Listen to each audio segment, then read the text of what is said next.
Yeah.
Tu es en vie, tu es en bonne santé, tu as bien dormi, tu as été au chaud. Remets la gloire à Dieu. Alléluia. Alléluia. Dieu est fidèle dans ta vie. Ça ne coûte rien de juste monter la main et lui redonner la gloire. On va aussi avoir la Sainte Seine. Je pense que je vais bien gérer les minutes. Nous allons lire la parole de Dieu. Alléluia. Que les visiteurs, le Seigneur vous bénisse d'avoir pensé à nous ce matin. Amen. Que nous sommes très heureux de vous voir et de vous connaître. Même si les masques sont difficiles à voir les gens, mais on va les voir. Amen. Est-ce qu'on peut donner la gloire? Les masques, c'est terrible.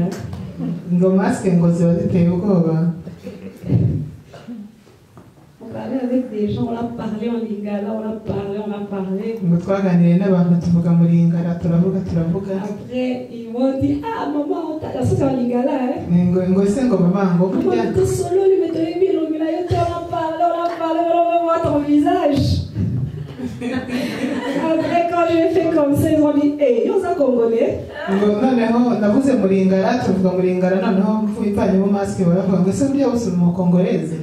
Toi aussi tu es congolaise. Mais quand j'ai parlé sans masque, ils voyaient que moi j'étais congolaise. Donnons la gloire à Dieu. Amen. Les Congolais. Amen. Je vais le dire. On va lire dans Ésaïe. Moi, je suis contente ce matin. Je ne sais pas si toi tu es contente. Nous allons lire le livre d'Ésaïe 6. La parole de Dieu dit ceci, 6, 5. Ah, alléluia. C'est un passage que j'aime beaucoup. Et je sais que ça va te bénir ce matin. Ésaïe 6, 5, la parole de Dieu dit jusqu'à 7, si tu peux me la lire. 5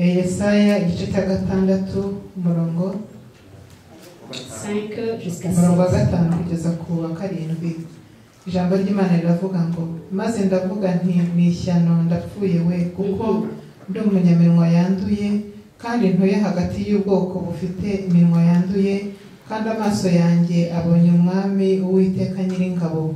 Maze umwe mu baserafi araguruka aza aho ndi afite ikara mu ntoki ryaka yakuruje urugarama ku gicaniro arinkoza ku munwa arambwira ati dore iri gukoze ku munwa gukiranirwa kwawe kugukuweho ibyaha byawe biratwikiriwe.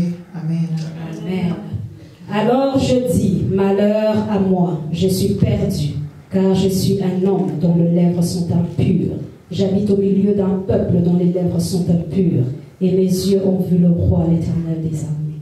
Mais là, les séraphins vola vers moi, tenant à la main une pierre ardente qu'il avait prise sur l'autel avec des pincettes. Et il en toucha ma bouche et dit, ceci a touché tes lèvres, ton iniquité est enlevée et ton péché est expié. Amen. Amen. Ce matin, j'ai senti de parler cette parole. Une parole que Ésaü a dite. Dans cette révélation, quand Ésaü a commencé sa vocation.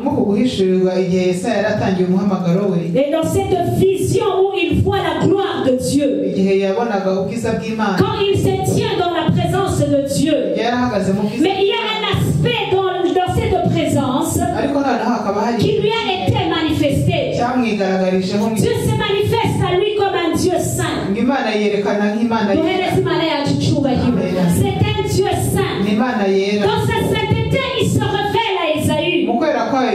Mais Ésaü n'a pas pu contenir la gloire de Dieu. Il a vu les anges qui se tenaient devant. Il a vu les ailes des anges. Il a vu comment ils se couvraient la face. Il a vu la gloire de Dieu. Comme on est dans la présence de Dieu, il y a la gloire de Dieu qui est là. Quand nous chantons, il y a la gloire de Dieu. Quand tu es seul, tu vois la gloire de Dieu dans la prière. est-ce que Dieu se manifeste à toi? Quand tu es dans la présence, je parle de la manifestation de Dieu. Quand il se révèle à toi, quand il s'est révélé à Esaü directement, sainteté de Dieu, attaqué avec sa conscience. Il s'est dit dans son cœur lui-même, il a dit, mais malheur à moi.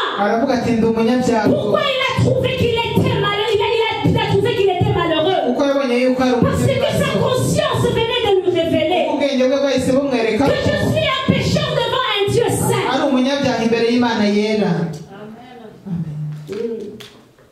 La pureté de Dieu, ça fait partie de son caractère. L'opposition au mal. Quand on est dans sa présence, il faut aussi tenir compte de ça. C'est important. Mais là, il sort un langage particulier. Il parle maintenant, c'est là où j'aimerais qu'on parle ce matin. Il dénonce l'impureté de ses lèvres. Il n'a pas, sa conscience l'a amené à dénoncer l'impureté de ses lèvres. Il a dit, mes lèvres sont sales. Mes lèvres ne peuvent pas. La parole de Dieu, j'ai lu plusieurs fois. Donc, mets en garde contre notre bouche. Dimanche passé, quand j'ai parlé de la parole qui dit, voici, je me tiens à la porte et je frappe. C'est lui qui entend ma voix. J'entrerai, je souperai avec lui. Et lui avec moi. Et j'ai parlé d'une autre parole dans le livre de Psaume. C'est un psaume que David a écrit. Il a dit, Éternel, mets en garde ma bouche. Mais il garde sur ma bouche. Veille sur la porte de ma bouche. Pourquoi la bouche? La Bible nous décrit la bouche comme un petit organe. Un petit organe. Mais qui peut, il est comparé au feu. Qui peut mettre facilement le feu dans une brousse ou dans un village. Pourquoi? Parce qu'il y a des conséquences sur tout ce que nous disons. Donnons la gloire à Dieu. Il met l'accent. Il dit, mes lèvres sont impures. Et David aussi dit ceci. Garde cette porte. Garde-moi cette porte. Parce que de là, il y a beaucoup de sources. Il y a des sources de vie qui peuvent sortir. Que le Seigneur garde nos bouches. C'est une parole qui est dure ce matin. Mais c'est une très bonne parole. Donnons la gloire à Dieu. C'est une parole qui est bonne. Et tu vas comprendre pourquoi elle est bonne. Pourquoi le Seigneur parle de la bouche? Pourquoi la parole de Dieu nous empêche, nous interpelle sur la bouche? Dans le livre de Proverbes, la Bible dit ceci. Celui qui parle beaucoup ne manque pas à pécher. On est les enfants du royaume, n'est-ce pas? Et on a un caractère que nous devons adopter. Et un des caractères souvent que je me dis que les enfants de Dieu, les enfants du royaume, ceux qui ont été sauvés et affranchis doivent avoir, c'est le maîtrise de leur langue. C'est le maîtrise de ce qui sort de nos bouches. Quand je lisais ce passage, la Bible dit celui qui parle beaucoup ne manque pas à pécher. Mais celui qui retient ses lèvres est un homme prudent.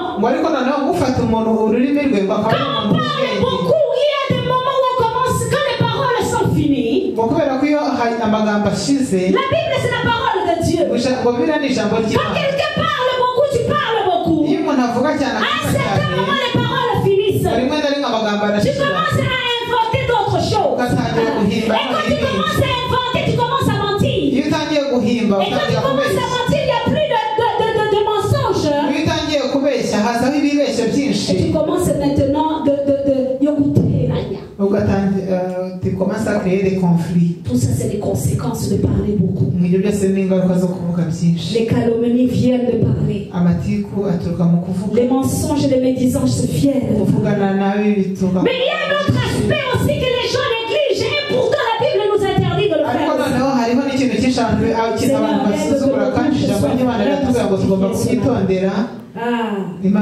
La légèreté des paroles. La légèreté.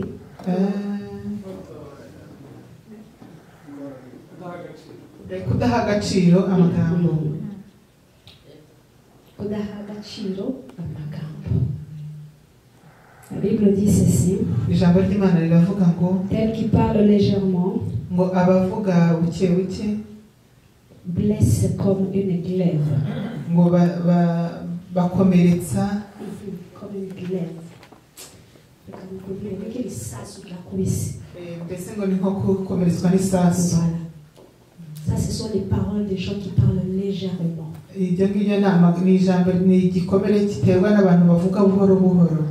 Même les blagues. Ça peut être blessant pour les autres.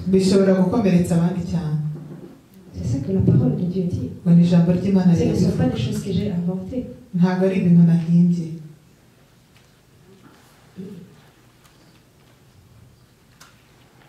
La langue, les lèvres, les paroles légères. Dans le livre des Proverbes, j'aime bien le lire le livre des Proverbes. Proverbe 6:16. C'est un passage que j'ai appris quand j'étais jeune. Et que plus tu grandis, tu comprends l'importance de cette parole. Il dit il y a 6 choses que l'Éternel déteste ou haït. Mais il y en a 7 qui en ont horreur. Mais dans les 7, 3, ça parle toujours de la bouche. Il dit la langue menteuse, le faux témoin, celui qui excite la colère. Tout ça, le Seigneur en a horreur. Et Jésus, tu peux me dire ça, c'est dans les proverbes et tout ça. Mais Jésus lui-même le dit un jour. Il était avec ses disciples et puis il dit ceci. Je vous le dis en vérité, je vous le dis. Le jour du jugement, les hommes rendront compte de leurs paroles. Toute parole vaine qui sera sortie de la bouche de l'homme. Ce jour-là, on rendra compte de cette parole. Nous sommes et nous approchons petit à petit vers l'avènement de Christ. Mais il y a des paroles qu'on sort avec légèreté. Il y a des enseignements qu'on a oubliés, qu'on a mis au placard. Mais c'est un venin qui circule encore dans l'église. Et que les gens parlent sans contenir leur langue. Les gens parlent sans savoir ce qu'ils disent. Et nous oublions qu'un jour on rendra compte de chaque parole qu'on sort. Quand on va se trouver devant le trône du Dieu Tout-Puissant. Et rien ne sera caché devant lui. J'ai trouvé qu'il y a quelque chose que tu ne peux pas comprendre. Il y a quelque chose qui dépasse souvent. Et j'ai compris pourquoi David a dit mets la garde sur ma bouche. C'est que tu ne sors pas, ne peut pas être connu. Si je n'ai rien dit, tu ne peux pas savoir ce qui est au-dedans de moi. Mais une fois que c'est sorti, c'est sorti. C'est pourquoi le niveau de sainteté maintenant au niveau des pensées est une dimension très haute. Parce que je peux dire dans mon cœur sans le ça, le Seigneur est en train de voir. La Bible dit que le cœur de l'homme est si profond qu'il peut le connaître.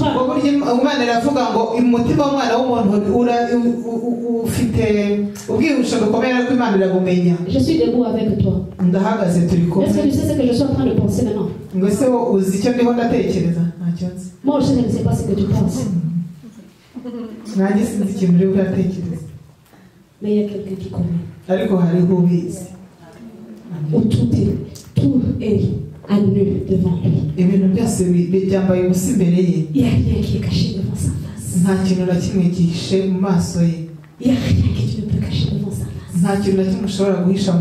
Maman apôtre, quand elle est arrivée au ciel, on lui a mis un écran géant devant elle. Elle ne savait même pas que c'était un écran géant. C'est partie de son témoignage. Quand elle a vu, elle ne savait même pas comment expliquer parce qu'elle n'avait jamais vu de télévision. Dans les années 80, 70, quand elle allait prêcher, elle ne savait pas dire la télévision. Parce qu'elle ne savait pas, elle n'avait jamais vu la télévision. Mais la technologie de notre Dieu, de maintenant, c'est quand elle regarde, j'avais vu l'écran devant moi. Et le Seigneur me dira, ne sais-tu pas que mes yeux sont comme une caméra devant vous?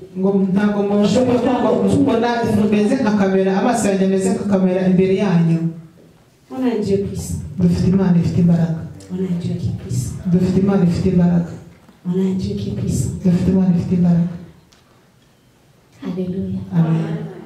C'est ça la puissance de notre Dieu. Amen.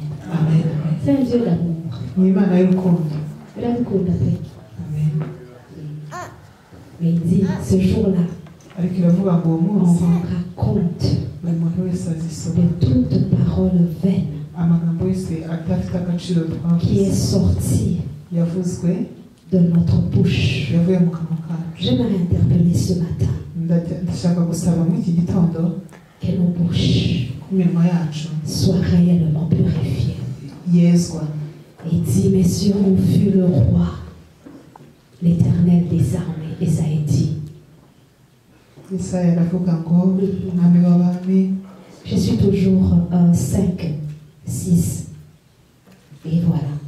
Il dit, j'habite au milieu de peuples dont les lèvres sont impures et mes yeux ont vu le roi, l'Éternel des armées.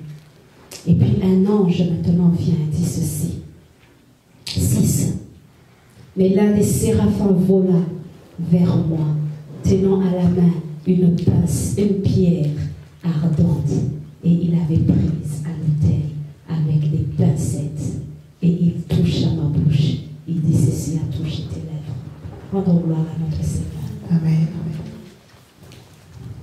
maze umwe mu baserafi araguruka aza aho undi afite ikara mu ntoki ryaka yakuje urugarama ku gicaniro arinkoza ku munwa arambwira ati dore iri rigukoze ku munwa gukiranirwa kwawe kukuweho ibyaha byawe biratwikiriwe. Amen. Alléluia. Amen. J'avais prévu de donner un exemple nari nateguye gutanga urugero de comment le danger de la bouche, le danger de rapporter les paroles.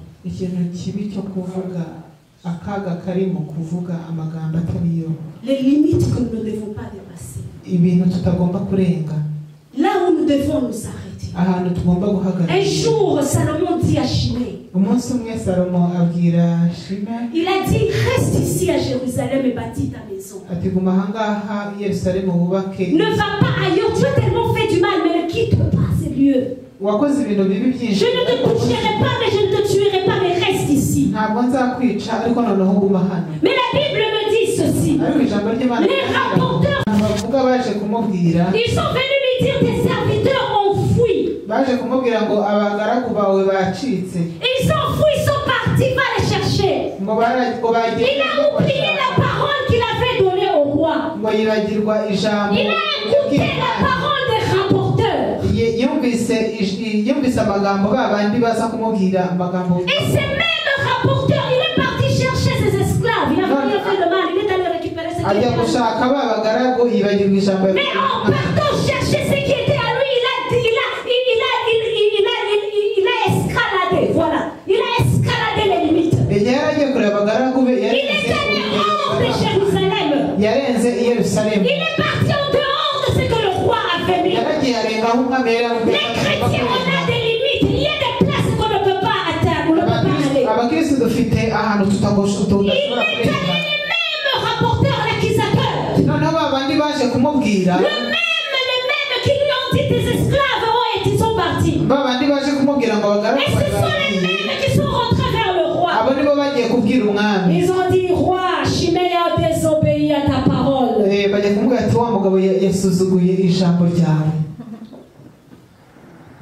Shimei a désobéi à ta parole. Et il est allé loin. Il a quitté la maison. Il a quitté Jérusalem. Il a quitté la place où tu l'avais établie. Il a débordé les limites. Il a débordé la frontière. Il y a une frontière que les chrétiens ne peuvent pas déborder. Il y a des paroles que les chrétiens ne peuvent pas dire. Il y a des paroles qui ne doivent pas franchir notre bouche. Il y a ce qui ne peut jamais sortir de notre bouche. Comme quelqu'un qui a été sauvé, quelqu'un qui a été affranchi, quelqu'un qui a été libéré. Il y a l'accusateur, ce même accusateur. Le même accusateur. Les rapporteurs. Va aller, il va dire.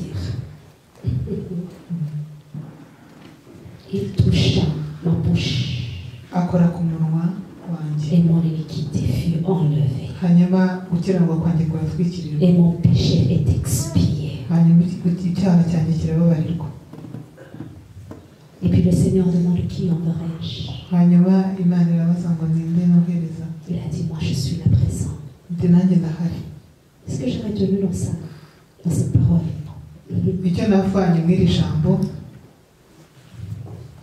Tu ne peux pas être la bouche de l'Éternel si la bouche n'a pas été purifiée.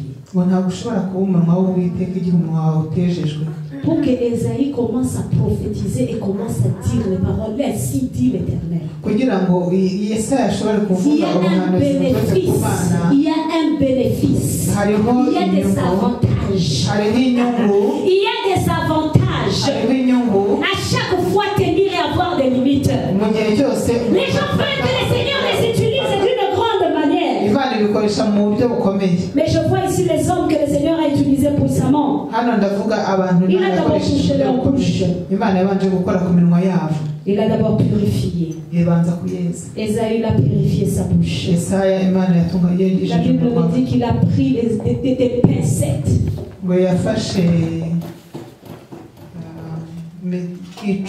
C'est ça, j'ai vu ça.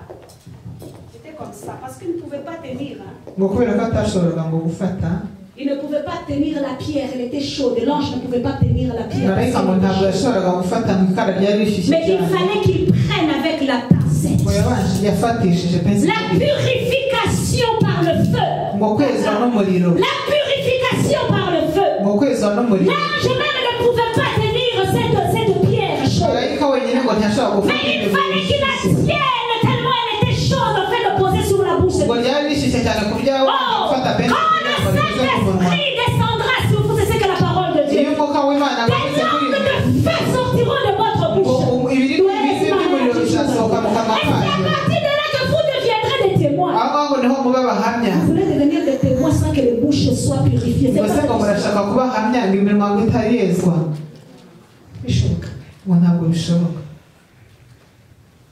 Imagine quelqu'un qui veut être témoin de Dieu sans que sa bouche ne soit purifiée. Qu'est-ce qu'il va raconter?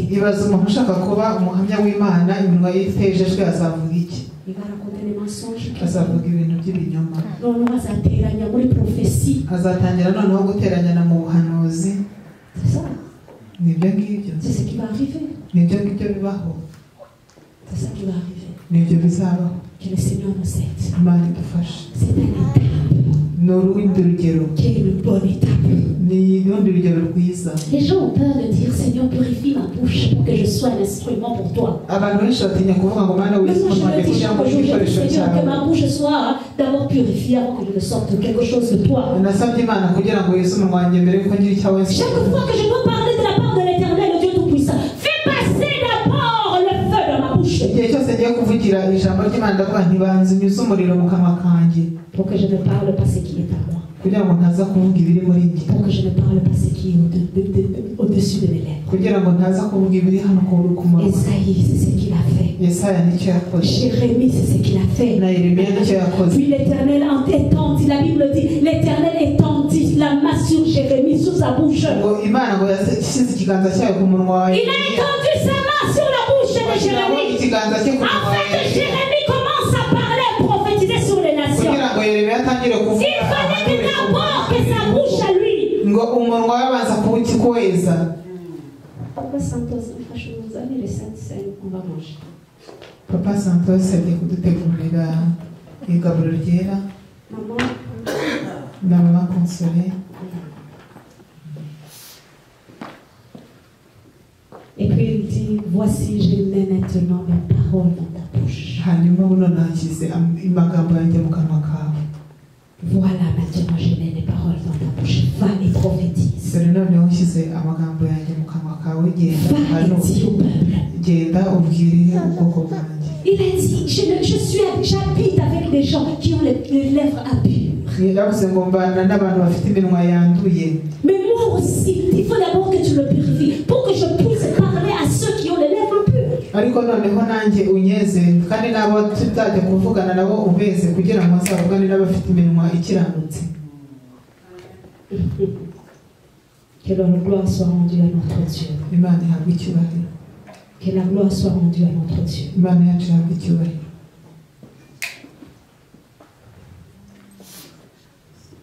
Esaïe, Yesaya, c'est là où il a commencé sa mission. naho yatangiriye C'est là où il guhanura. a commencé à prophétiser. naho yatangiriye guhanura. L'importance akamaro d'une bouche purifiée, sanctifiée. Imana ntabwo ikindi igororotse kweza. L'importance d'une voix purifiée. akamaro k'ijambo ryejejwe.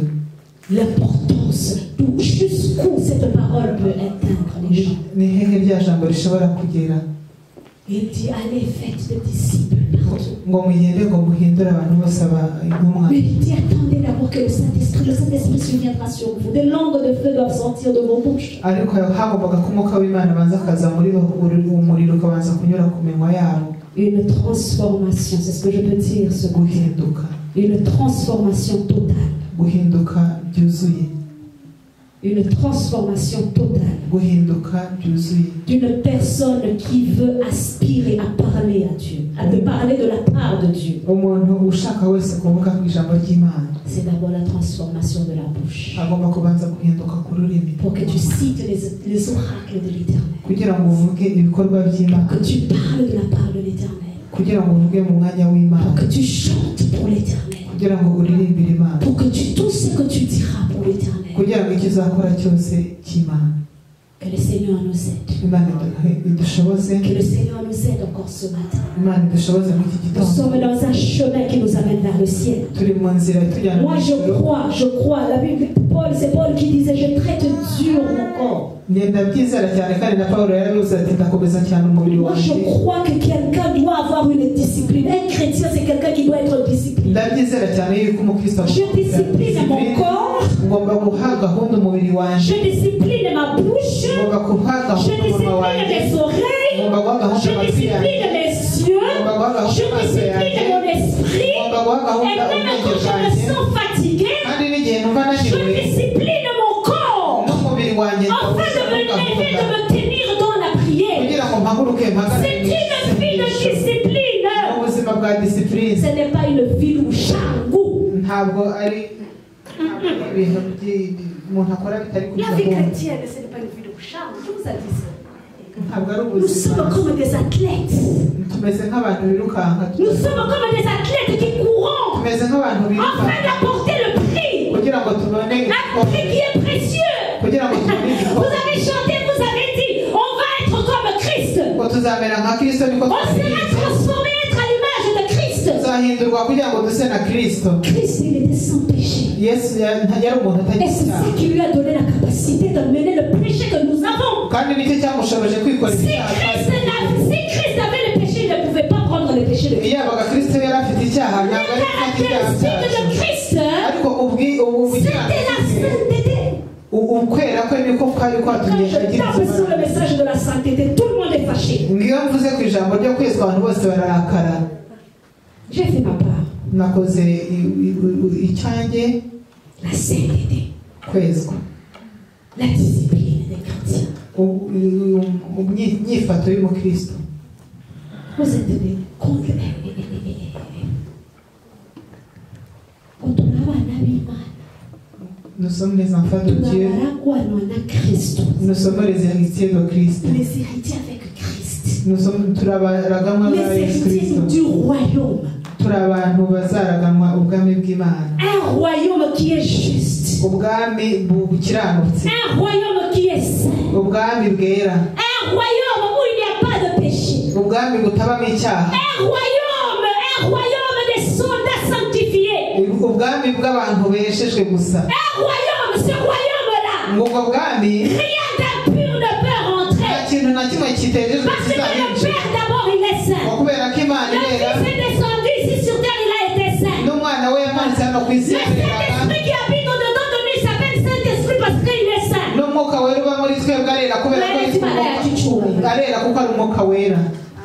Amen.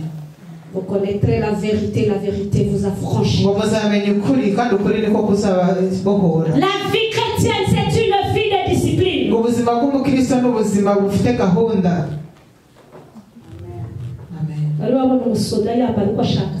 Est-ce que vous avez vu une armée qui se comporte comme il veut?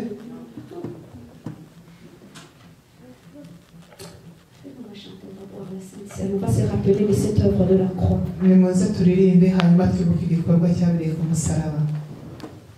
L'œuvre qui nous a donné le salut. Un mystère que les autres ne peuvent pas comprendre.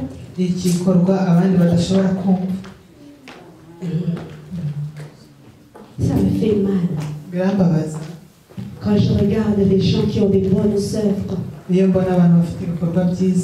Des gens qui ont des bons cœurs. Des gens qui peuvent faire des actions extraordinaires. Des religieux qui savent avoir une discipline selon leur religion. Mais nous qui avons eu la grâce. Nous qui avons eu cette grâce plus que les autres. Prédestinés avant la fondation du monde. C'est ce que la parole dit. Prédestinés avant la création du monde. Mais la discipline.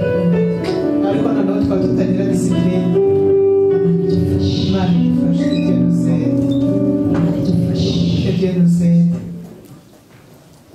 Qu'il purifie vos bouches encore. Qu'il purifie vos bouches. Parce qu'il veut faire de toi. Il veut que tu sois cette bouche qui va amener plusieurs à Christ. Il dit Esaïe ce matin.